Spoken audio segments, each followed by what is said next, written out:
vairāk tas bitcoins tika radīts ar to domu tieši 2008. gadā, kad bija tā krīze.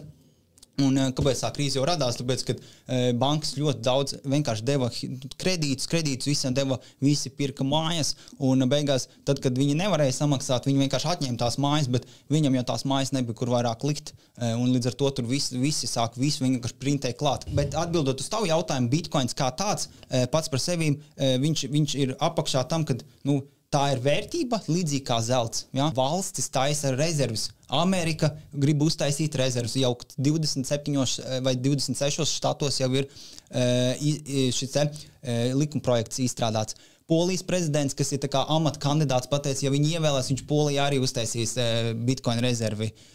Tālāk Salvadora katru dienu pērk bitcoinu, viņam ir rezervi iekšā. Un vēl gan Brazīlija un vēl citas valsts. Tā kā tas būs, un arī Amerika pateikusi to, ka Amerikai šobrīd 36, man tālākās triljonu parāds, ja, viņi plāno ar bitcoin rezervi, viņi plānoja 5 gados nopirkt, tagad es negribu tev samalot, ja, neatceros tos skaļus no galvas, viņi plāno ar to uzlabot savu ekonomiku.